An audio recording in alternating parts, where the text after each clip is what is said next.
Oke, inilah contoh. Misal perhatikan menu di warung di bawah ini. Di sini ada bakso 10.000, soto 7.500, mie ayam 6.000, bubur ayam 5.000. Nah, dari menu ini perhatikan juga percakapan antara pembeli dan penjual berikut ini.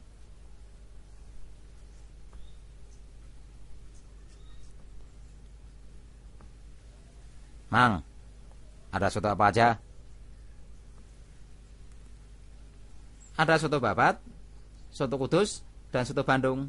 Tapi sudah habis. Kalau begitu bakso satu, Mang. Bakso telur atau urat? Bakso urat aja, Mang. Satu bakso urat ya? Tunggu sebentar.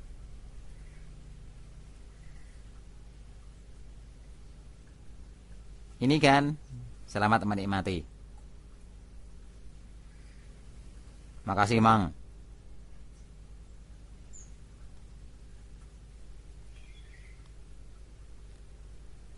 Perintahnya adalah ubah menu agar pembeli dapat mengetahui jenis-jenis makanan tanpa harus selalu bertanya pada si penjual.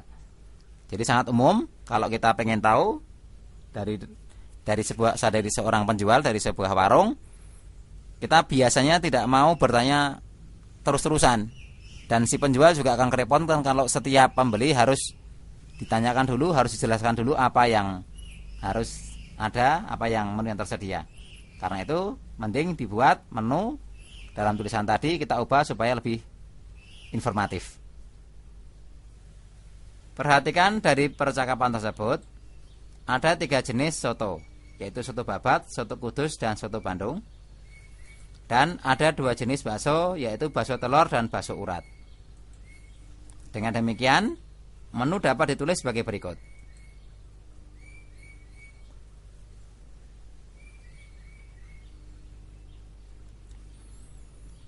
Perhatikan di sini bahwa bakso ada 2 jenis, yaitu bakso telur dan bakso urat dengan harga sama 10.000. Kemudian soto ada 3, babat, kudus, dan Bandung dengan harga 7.500. Kemudian pilihan yang lain yaitu mie ayam tetap 6.000, bubur ayam 5.000.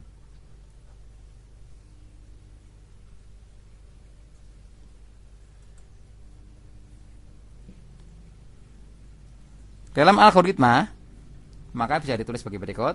Input menu, kemudian depend on menu.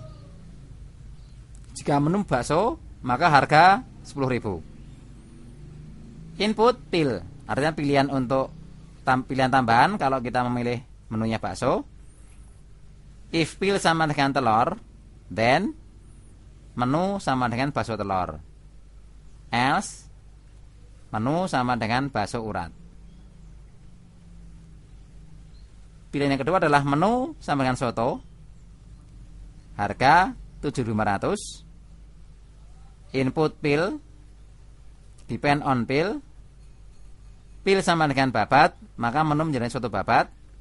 Pil sama dengan kudus, menu menjadi soto kudus. Kemudian pil sama dengan Bandung, menu menjadi soto Bandung. Pilihan berikutnya adalah mie ayam, harganya 6.000, dan menunya bubur ayam, harganya adalah 5.000. Jadi dengan demikian kita bisa membuat menu-menu seperti ini dalam algoritma.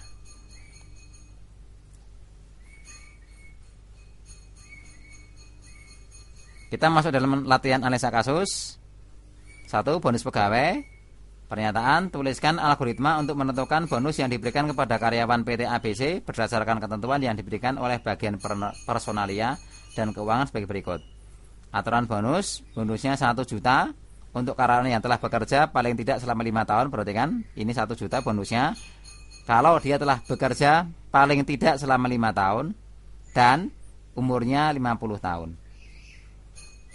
8.000 karyawan yang telah bekerja paling tidak selama 5 tahun dan umurnya belum mencapai 50 tahun.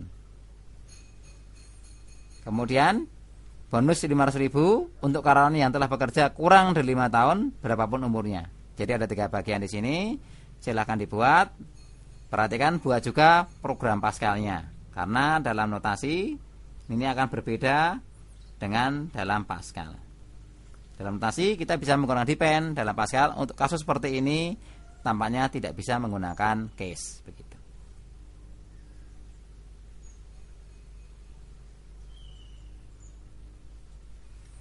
Kedua, gaji karyawan. Pada suatu perusahaan terdapat 5 golongan karyawan. Gaji karyawan ditentukan berdasarkan gaji tetap dan juga lamanya kerja.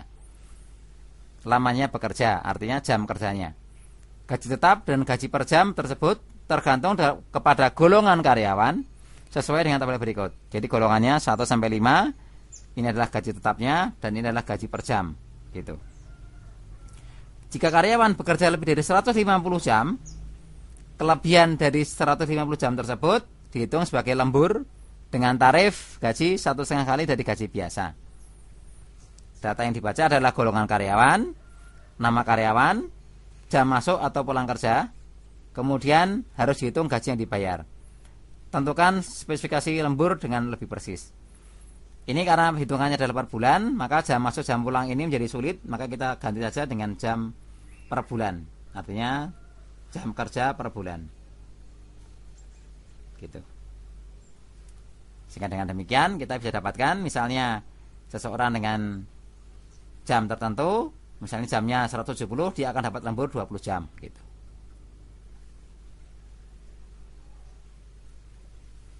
Potongan algoritma gaji seperti ini. Input golongan nama jam kerja, outputnya adalah gaji. Prosesnya ada gaji ada 3, gaji tetap ya atau gaji bulanan, kemudian gaji hadir dan gaji lembur.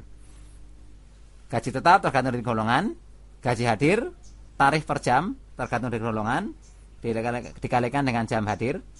Kemudian gaji lembur hanya jika lebih besar dari 150.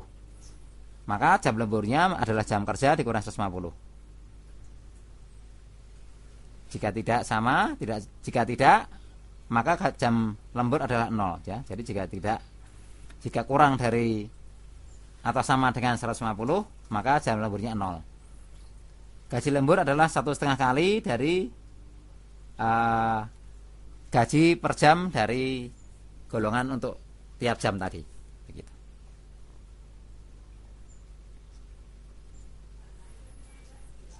Baik, silahkan Anda kerjakan, kemudian Anda tanyakan kepada dosen Anda apa yang Anda belum tahu, termasuk materi-materi di dalam. Kemudian untuk soal, nanti kita akan belajar lagi dari soal-soal UTS atau UAS dari tahun-tahun sebelumnya. Selamat belajar.